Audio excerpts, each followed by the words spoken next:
Right now at 6, a festival known more lately for crime than celebration is being canceled indefinitely. We'll explain the reason behind the change. And the family of a 5-year-old Beloit boy killed in a drive-by shooting is getting some sense of closure after a final sentencing hearing. From the Channel3000.com Alert Center, this is News 3 Now at 6.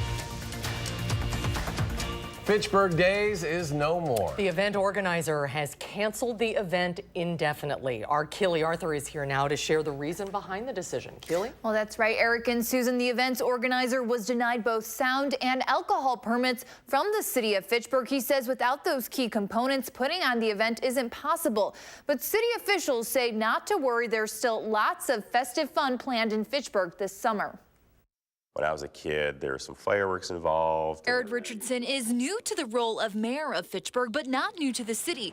He grew up here and spent time as a child at Fitchburg Days. Instead of the carnival type thing, they almost had like little, it was very homegrown and, just people kind of doing little games like, knock over some pins and stuff like that. But things change. It's had different iterations throughout the years. And recently, Fitchburg officials say the family-friendly entertainment has become outshined by less wholesome events. You may remember last year, Fitchburg Days, which was held at McKee Farms Park, was cut short following arrests and disturbances involving teenagers. It seemed like it was really the time to say, you know what, we've talked about this a lot, we've tried to make a lot of changes, and it's really time to just put an end to it at this point. Recently, a city committee denied the event organizer a permit for amplified sound, and on Tuesday, the city council denied it an alcohol license, putting the final nail in the coffin. At this point, I believe we're just going to focus on the things that we are doing. And they're doing plenty. I think people are really looking to for something more than a carnival. Chamber of Commerce officials say there are other, even better events to fill the gap. Festa Italia, concerts at McKee, and Kids Building Wisconsin, to name a few. These events are all very family friendly,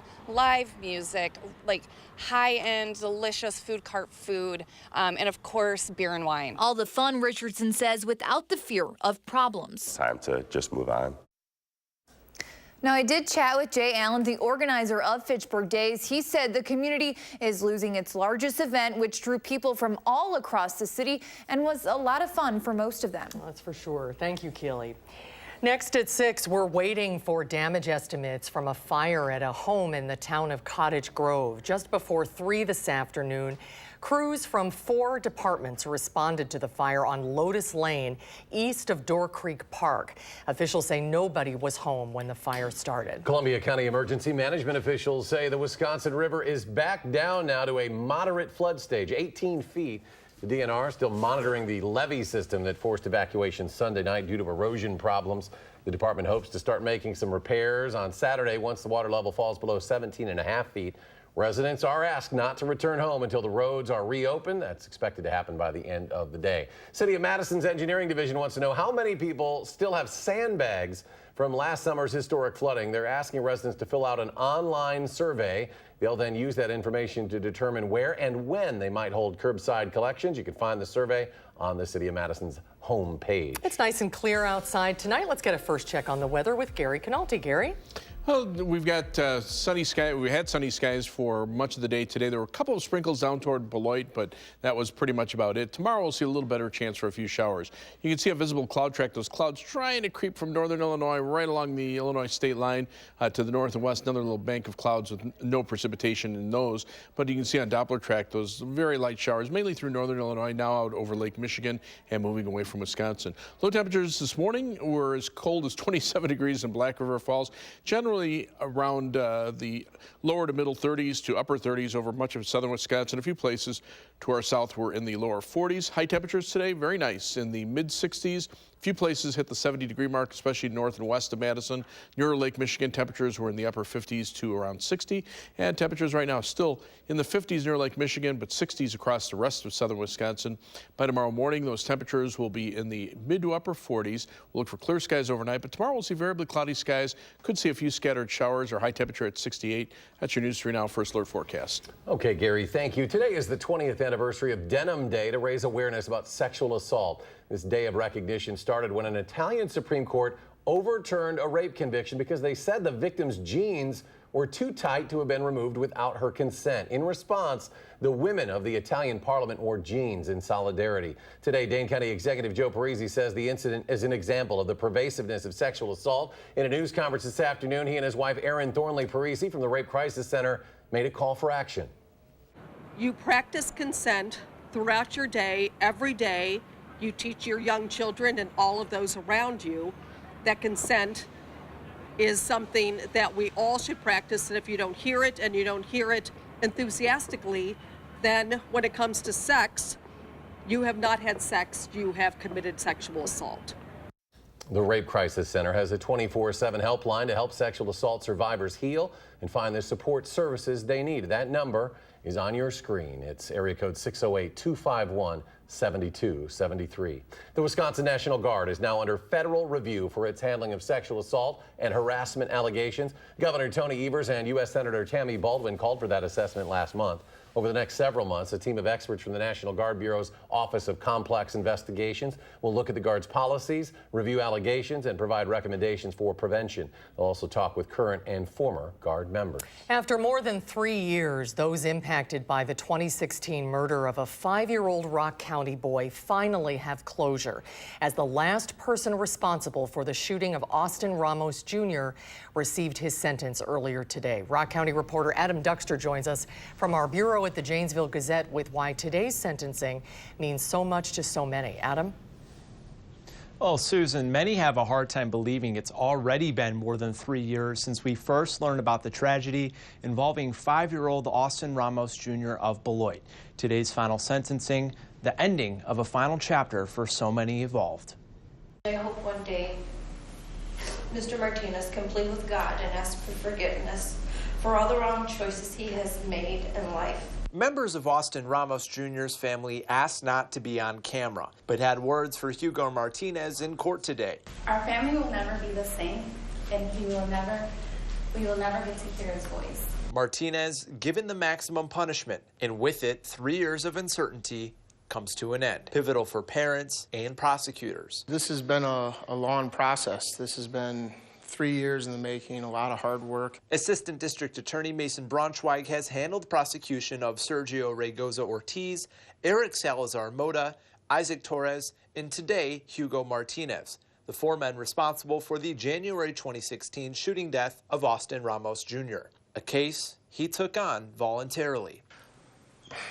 When I heard that this matter occurred, I had a 5-year-old child at the time. Kind of hit home. He says today's max sentence, a win for the justice system. For Beloit Police, it's a reminder of how far things have come. At the time, I was the interim chief, and I was still living in the forest. Chief David Zabalski says the shooting came at a time of disorder and distrust of the department. This case changed everything. It's a whole different level of approach, I think, and sense of urgency. Hugo Martinez will spend the next 15 years in prison and the following 10 in extended supervision. While family tries to move on, Braunschweig says a case like this changes everything. The families will at least have, as the judge put, a spot to sort of start moving forward in their lives, but they'll never be the same. Austin Ramos Jr.'s family says they've established a scholarship in his honor, and while the prosecution is now officially over, they say they'll never forget the things that made him so special. Adam Duxter, live in Janesville. Adam, thank you. Another former UW-Madison employee is moving into the mayor's office. Today, Satya Rhodes Conway named Leslie Arantia as the new deputy mayor. She'll oversee economic development, public health, and transportation issues, and work to build relationships for sustainability efforts. Since 2016, Arantia has been the director of community relations on behalf of the UW-Madison chancellor. The Mifflin Street Block Party will be celebrating its 50th year this Saturday. Madison police prepared for the unsanctioned party today by running drills of common scenarios that could leave participants in danger. The annual party draws large crowds of students and community members. Last year, it cost Madison taxpayers over $100,000. A state lawmaker has a unique way of showing that he's an ally for people who are deaf or hearing impaired. We'll explain the visual cue, reminding that community he's fighting for better interpreter services. The story when News 3 Now at 6 continues.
Well, it's not often that we get to bring you a personal story of a state lawmaker. But this one, filled with signs and split ends, shows Representative Jonathan Brostoff's passion for an issue he feels hasn't gotten enough attention. Rose Schmidt shows us how the deaf community has an ally in the State House.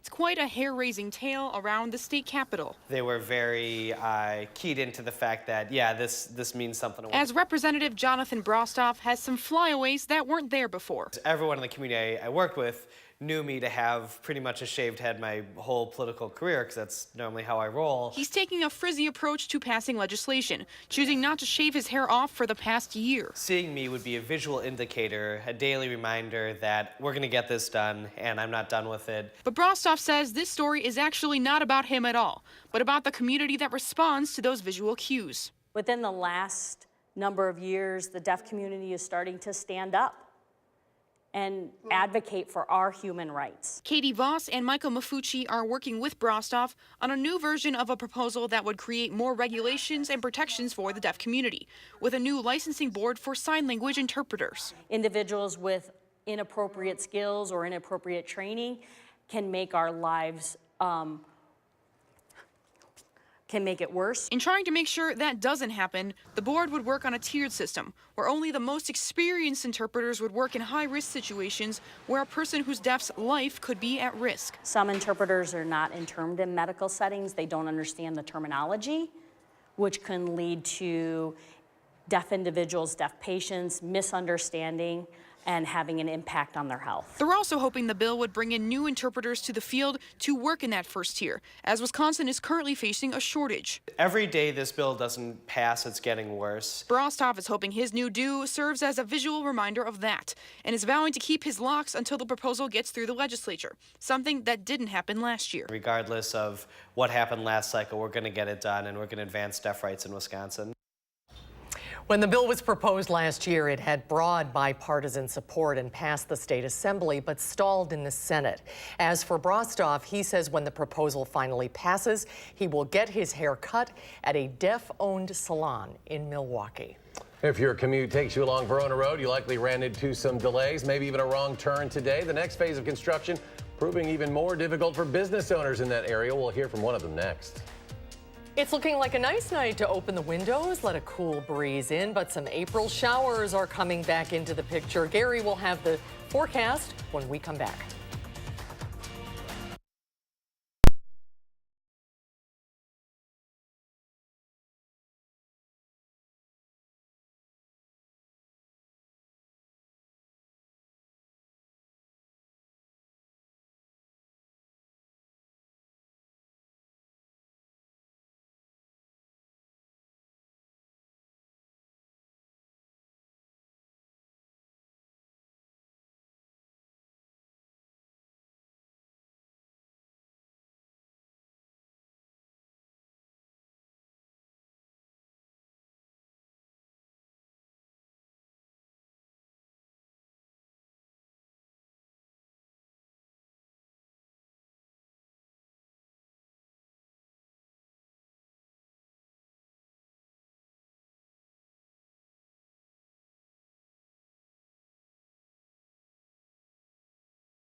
Well, today would be a good day to fill up your gas tank. Industry experts say prices at most stations in Wisconsin will reach $3 or more by the weekend. They say that's due to crude oil prices increasing by $6.50 per barrel this month alone. According to GasBuddy.com, the average price in Madison, $2.75 a gallon for regular. That is 12 cents below the national average. If your drive to or from work takes you along Verona Road, some of the delays and changed routes you saw today, they'll be sticking around a while. The reconstruction phase that started overnight includes southbound traffic shifting onto the new interchange ramps from Williamsburg Way to McKee Road. There's also partial closures at Williamsburg Way, so your only option is to turn right onto Verona Road. Those changes will last until sometime in July. For businesses in that area, like Lickertown, the construction work is affecting their day-to-day operations.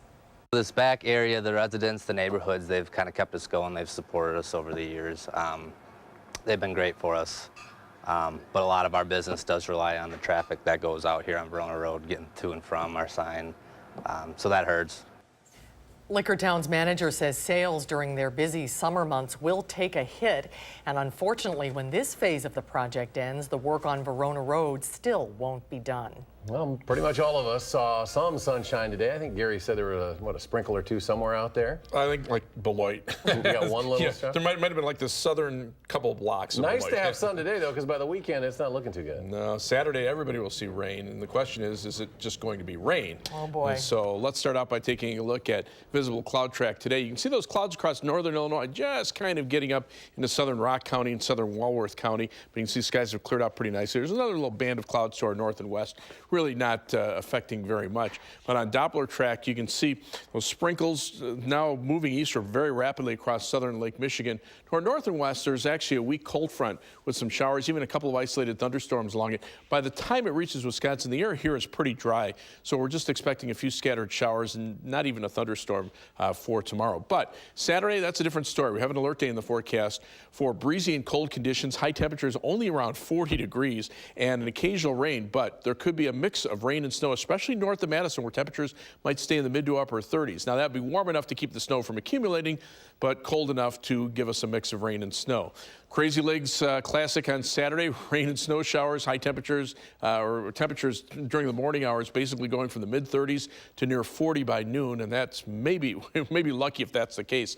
RPM precipitation future track looks like it's just waiting for an update right now, both that and the snow potential, but it was showing about 3/4 of an inch of rain across southern Wisconsin and a little bit of light snow, mainly north of Madison over toward La Crosse, less than an inch, but a lot of that would just be melting as it hits the ground. Live view from the WISC sky cam looking out toward the east. Lots of clear skies there. The Edgewater sky cam looking toward the southeast, mostly clear skies as well. Lots of sunshine over the downtown area. High today, a very pleasant 66, the low 38, and right now our temperature is 62 with mostly sunny skies. Winds out of the south-southwest at 15 miles per hour. There's the humidity I was talking about, pretty low at 41%. Temperatures right now are in the 60s through much of Wisconsin, close to 70 near the Mississippi River, and then in Minnesota and Iowa, they're mainly in the 70s, whereas closer to Lake Michigan, Milwaukee at 60, but many locations right along the Lake Michigan shoreline are in the upper 40s to lower 50s. And you can see it's just a very narrow area where the winds are off of the lake. Inland, the winds out of the south and southwest are keeping that lake cooled air farther off toward the east. But on weather track, you can see our little weather systems, the one passing to our south, the other passing to the north, and the one to the north and west. This will move through pretty quickly, but as the weak cold front comes through tomorrow, we will see a chance for a couple of showers, especially during the afternoon hours. Forecast for tonight calls for skies to become mostly clear. Temperatures actually a little milder. We'll drop to a low of 46 compared to the upper 30s that we had last night. And tomorrow, look for variably cloudy skies, just a chance for some showers. High temperature at 68. On future track, clear skies for tonight. Those temperatures dropping off into the middle 40s.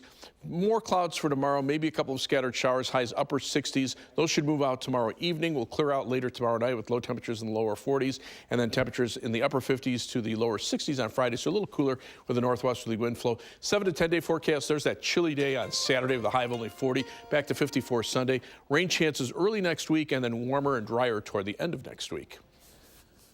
The Brewers almost make a remarkable comeback, but the comeback falls just short. The story's coming up in sports.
Looks like the Brewers are going to get some starting pitching help. They've agreed to a contract to bring back Gio Gonzalez, who won some big games in their run to the National League Championship Series last year. Gonzalez was in the Yankees minor league system but got out of it and is coming back to the Brewers for 1 year, $2 million. Brewers wrapped up their series in St. Louis this afternoon. Yuli Chacin did not allow a hit in the first 3 innings, but in the fourth, he gave up 5 hits and 4 runs. Marcell Ozuna hit a 3-run homer. Yadier Molina followed with a solo shot. Christian Yelich had the day off until he pinch hit in the 9th inning with the bases loaded and the Brewers trailing 5-2.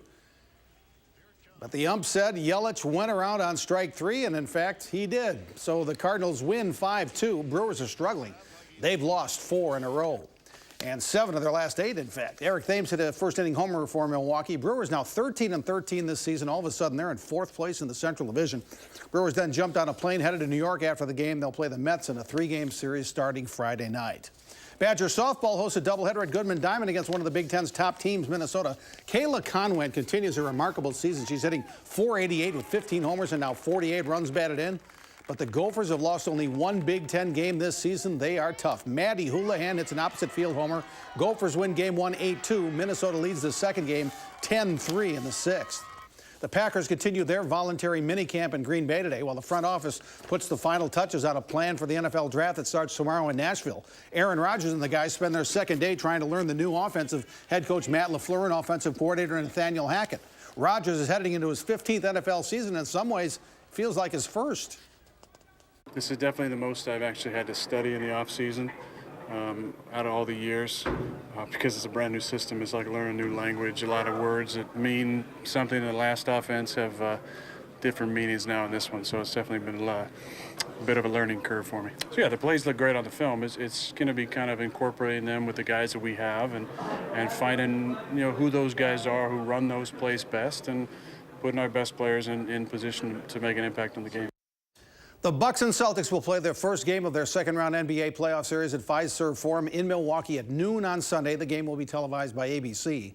Game 2 is next Tuesday night in Milwaukee. An incredible end to the Oklahoma City-Portland series last night. In the tie game, the Blazers going to get the last shot. They get it in the hands of Damian Lillard. What's he going to do? What's he going to do? Better do it soon. He's almost out of time. Tick, tick, tick, tick, tick, tick. Better shoot it. 3, 2, 1. And he made it from 37 feet. Lillard scored 50 points in the game. Portland won the game in the series 4-1. Wow. I mean, you don't want to get close or anything, make it too easy, right? No, get fouled. It looks like one of those shots in the Harlem Globetrotters, those 4-point shot areas. So. That was a bomb. Final check, Gary? Pretty nice out there right now. Lots of sunshine. Temperatures right now low to mid-60s, a little cooler near Lake Michigan. Tomorrow, high of 68, but we will see a chance of showers. Friday, a little cooler, 62 and sunny, but Saturday, an alert day for rain, maybe mixed with some snow, especially north of Madison, high of 40, then back to the mid-50s Sunday. Some rain chances early next week and drier and warmer toward the end of next week. Oh, those poor Crazy Legs runners. That's not the best You're going to be there, weather. right, Jay? How about the MC? Yeah. He doesn't even get to run. There was a cover. You better run to stay warm. Thanks for joining us for News 3 Now at 6. Have a good night, everybody. See you back here at 10.